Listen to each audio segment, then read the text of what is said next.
Wave 91. That number, Wave 91 of Operation True Promise 4, is the detail that most coverage of Iran's missile campaign against Israel has failed to communicate clearly enough. Because when you hear that number, you understand something fundamental about what this war actually is. This is not an exchange. It is not a crisis. It is a sustained, numbered, sequentially executed military campaign that Iran has been running without pause since the conflict opened in late February 2026, wave after wave after wave, 91 of them, each one consuming Israeli interceptors, each one testing a different sector of the air defense architecture, each one building toward the moment when the defense no longer has what it needs to stop what's coming. 5 million Israelis rushing to shelter simultaneously. That's what Wave 91 looked like from the ground, not a military statistic. 5 million human beings, people in apartments, people in cars, people in restaurants and offices and schools, responding to sirens with the specific practiced urgency of a population that has drilled for this for years and knows the interval between siren and impact is measured in seconds, not minutes. That is the lived reality of what Iran's campaign against Israel has built. Not one dramatic night, 91 waves of it, and counting. In the next several minutes, you are going to understand exactly how this campaign was engineered, what weapons Iran is actually using, and why they are specifically designed to defeat the systems Israel has built to stop them. What happened when Iran expanded the target set to include U.S. military bases across the Gulf, why the arithmetic of interceptor economics is now one of Israel's most serious strategic problems, and what the trajectory of this conflict looks like when you understand it as the industrial war it has become, rather than the manageable regional dispute the world thought it was watching.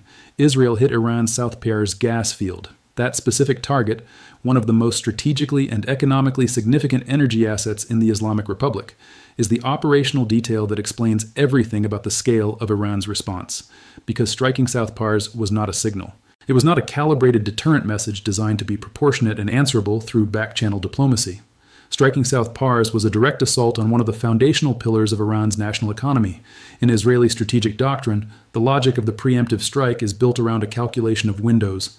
The window to address a developing threat before it matures into something harder to address. Iran's nuclear and missile programs were developing. The assessment was that the window to meaningfully set them back was finite, and in Israeli doctrine, a finite window that is closing produces action. The operation was authorized, the strikes went in, South Pars burned. For Iran, the calculation that followed was not strategic in the way that word is usually meant. It was not primarily about what response would produce the best outcome in some game-theoretic model of regional stability. It was about something more fundamental: deterrence credibility. A country that absorbs direct military strikes on its most significant national assets without a response that imposes real costs on the attacker has communicated something irreversible to every adversary it faces. It has communicated that striking Iran is achievable at acceptable cost, and a country that communicates that invites more strikes.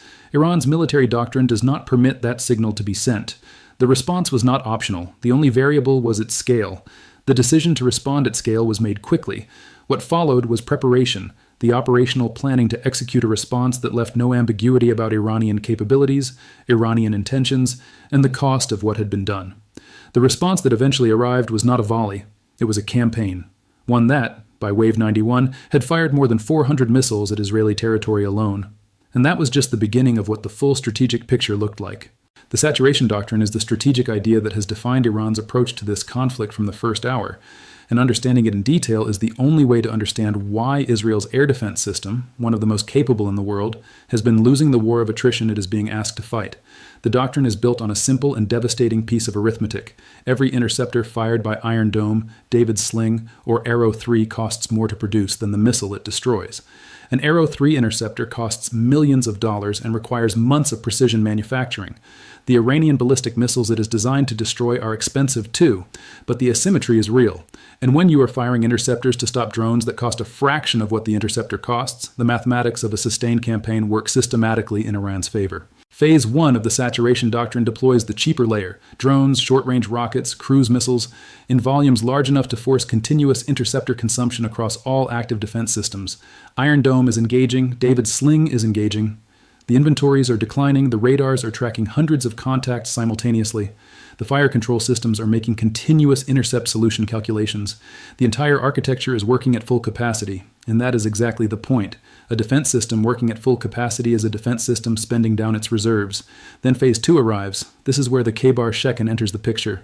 Iran's Kheibar Shekan is a solid-fuel ballistic missile with hypersonic capable velocity during its terminal phase, meaning it is approaching its target at speeds where the engagement window for the defending interceptor system is measured in fractions of a second. The Sejjil missile is equally alarming for a different reason. It can alter its trajectory mid-flight. A missile that changes course after launch defeats the radar prediction models that determine where an interceptor needs to be positioned to achieve a kill. The calculation the fire control computer made when the missile was first detected is no longer valid when the missile changes course. A new calculation is required. In the time it takes to make that calculation, the window narrows. By March 22nd, reports confirmed that Arrow 3 and THAAD interceptor stocks were declining at a rate that exceeded the production and resupply capacity. The Israeli Ministry of Defense was being forced to make what analysts described as agonizing decisions about prioritizing civilian centers versus military installations in its interceptor allocation. That phrase, agonizing decisions, is the language of a defense system that no longer has the inventory depth to defend everything it needs to defend, and is making choices about what gets protected and what doesn't. But Iran didn't stop at saturation, it evolved. By the time Wave 91 hit, the statistics had become almost numbing in their accumulation. Over 400 missiles fired at Israel, a 92% interception rate, one dead in a Tel Aviv residential building on March 28th, a man who had returned to an area hit earlier in the war and was struck by a cluster munition while outside a protected space, 9 dead in Beit Shemesh on March 180 injured in 2 towns near the Dimona nuclear site when Iranian ballistic missiles struck Arad and Dimona in a single Saturday evening. That last number deserves its own paragraph. 180 people injured in 2 towns adjacent to Israel's primary nuclear facility. The IRGC's stated target list included military gathering points in Tel Aviv, Haifa, Ashdod, the Negev, and Beersheba. The inclusion of sites near Dimona, where Israel's undeclared nuclear program is understood to reside, is either a significant intelligence success by Iranian targeting planners or a deliberate strategic signal about the scope of what Iran is willing to reach. Neither interpretation is reassuring. At the street level in Tel Aviv, the experience of living through Wave 91 was not primarily about strategic analysis. It was about the interval between the siren and the shelter. Every modern residential building in Israel is required by law to have a protected room, a reinforced space designed to withstand blast and fragmentation from nearby impacts. The civil defense infrastructure that Israel has built over decades genuinely functions. It has saved lives in this conflict that would otherwise not have been saved. But it functions on the assumption that people can reach the protected space before impact, and ballistic missiles traveling from Iranian territory to Tel Aviv compress the available warning time to a point where that assumption becomes a question of where you happen to be when the siren sounds. The Haifa oil refinery was struck. Ben Gurion Airport's vicinity was targeted. A crater appeared in Petah Tikva. Iranian cluster munitions were reported over Tel Aviv. This was not the abstract precision of sanitized military reporting. This was a campaign targeting the economic and civilian infrastructure of a modern country in a way designed to impose costs that compound over weeks rather than arrive all at once. The 92% interception rate sounds like near total success until you calculate what 8% of 400-plus missiles means in terms of impacts on populated areas. It means dozens of missiles reaching the ground, in cities. The expansion of the target set beyond Israeli territory was the move that changed the strategic calculation for every government in the Middle East. And it happened immediately, on the first day of the U.S.-Israeli offensive on February 28, 2026. Iran struck at least 6 U.S. military installations across the Gulf region. The New York Times analysis of satellite imagery confirmed the strikes, targeting radar systems, communications infrastructure, and the specific military assets that provide force multiplication and situational awareness to American military operations in the theater. The goal was not to cause mass casualties among American personnel. The goal was to demonstrate, on the opening day of the conflict, that Iranian targeting doctrine included American military infrastructure, and that Iranian missiles could reach it. What followed across the next 3 weeks was systematic. The IRGC announced 230 drones targeting U.S. facilities in a single wave: Erbil in northern Iraq, Ali Salem Air Base, Camp Arifjan in Kuwait. Key installations in Kuwait, Qatar, Bahrain, and Saudi Arabia were struck. By late March, reports described 13 U.S. bases as uninhabitable or severely damaged, with troops being relocated to temporary and secret locations, a posture that analysts described as a forced shift to remote warfare. Washington maintained publicly that operations were continuing effectively. The satellite imagery told a different story about the physical condition of the infrastructure those operations depended on. The strategic message Iran delivered by targeting American facilities in the Gulf goes beyond the damage assessment. It demonstrated that U.S. military presence in the region, the force projection that has underpinned American strategic influence in the Middle East for decades, is not protected from Iranian missile capabilities by geography or by the deterrence posture the U.S. had maintained before this conflict began. That demonstration changes the risk calculation for every government hosting American forces in the region. It changes the insurance and logistics mathematics for every corporation with regional operations, and it creates domestic political pressure in the United States that compounds with every additional confirmation of base damage, pressure that is running in parallel with the military operational pressure in the theater itself. 3 months into a conflict against two of the most capable militaries that have ever faced Iran, the Islamic Republic's missile capabilities have proven to be a significantly more serious challenge than many Western analysts publicly assessed before the fighting began. The Kheibar Shekan is the system that has received the most tactical attention. Solid fuel propulsion means it can be launched from a mobile platform with minimal preparation time, no fueling delay, no pre-launch signature that early warning systems can detect. Its terminal phase velocity approaching hypersonic speeds compresses the intercept engagement window to the point where even systems operating at full effectiveness face degraded kill probability. This is not a technical nuance.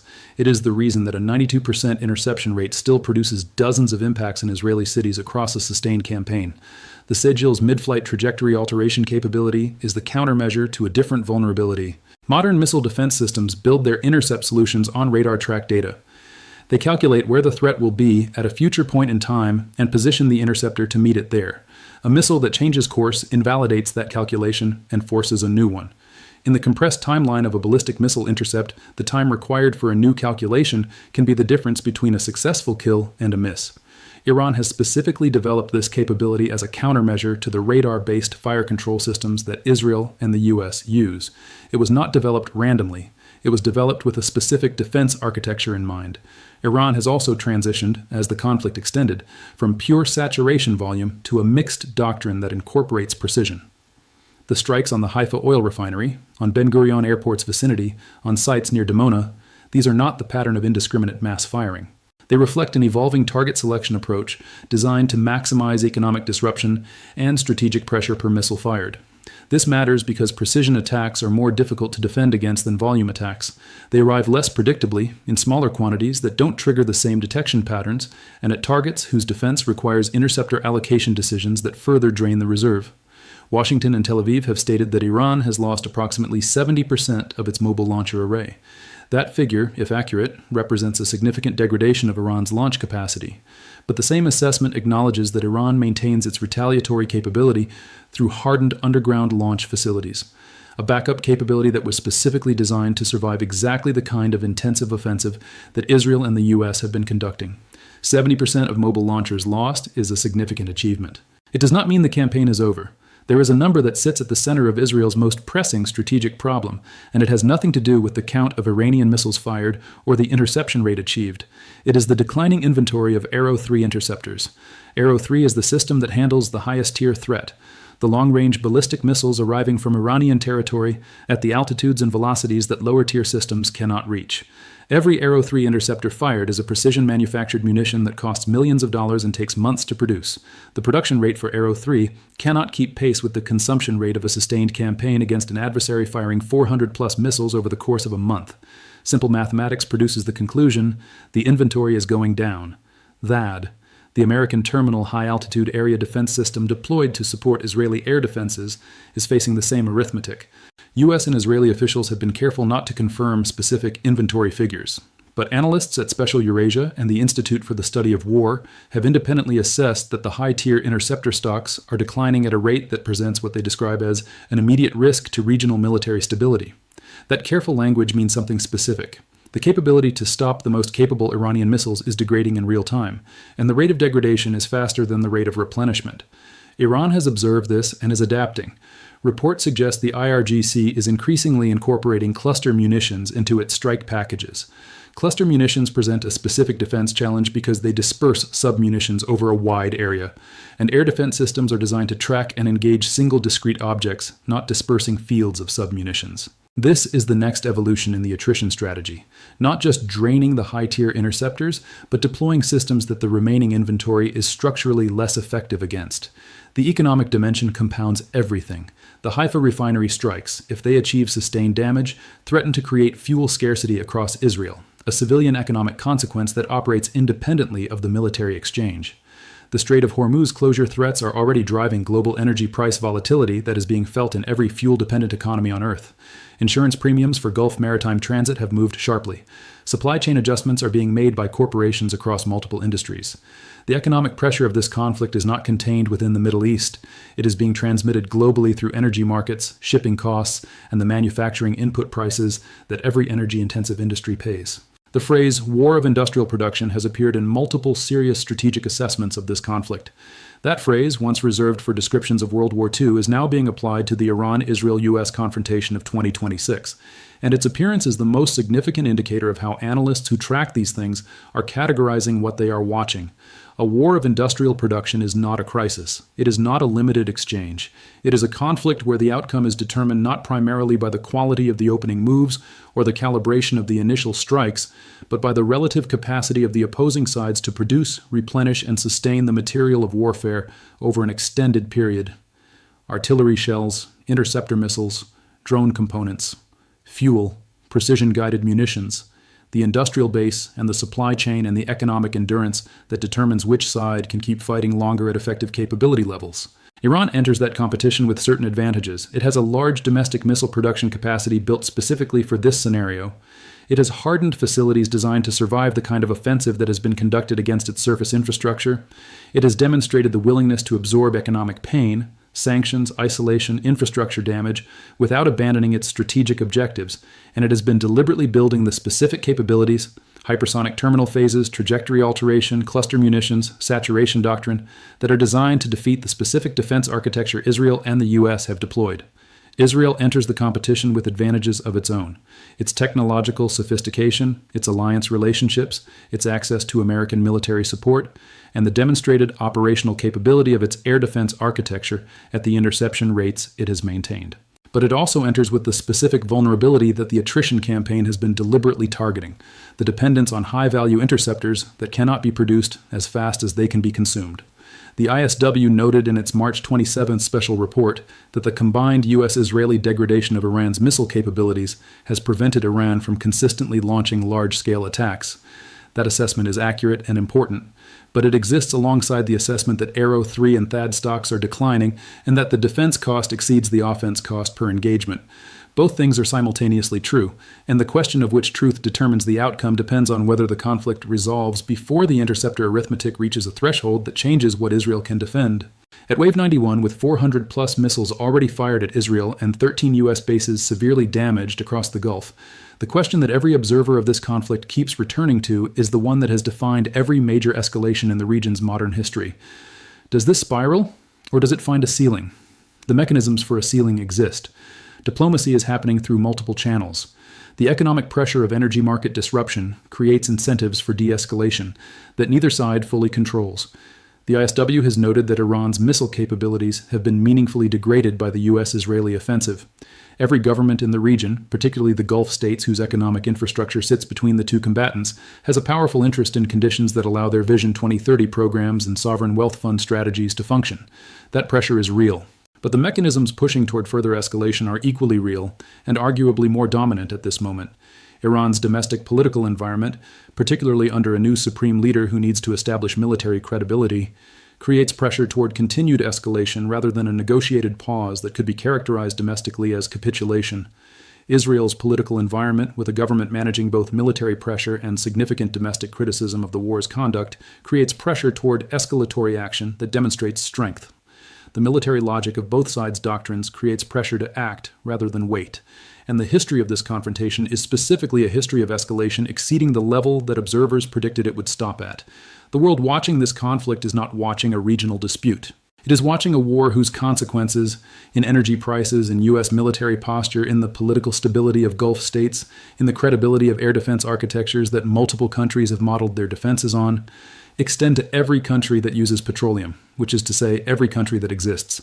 The outcome of decisions being made right now in Tehran and Jerusalem and Washington will determine whether the interceptor arithmetic that is currently in decline reaches a threshold that changes what Israel can defend, whether the Strait of Hormuz moves from a threat to a reality, and whether the war of industrial production framing is a description of what this conflict has already become, or a warning about what it is still becoming.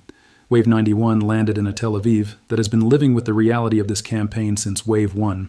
The people in those apartments and streets and shelters did not choose this and are not directing it. They are absorbing it, one wave at a time, while the decisions that will determine when it ends are made in places they cannot reach. The missiles that have already hit Tel Aviv are not the end of this story.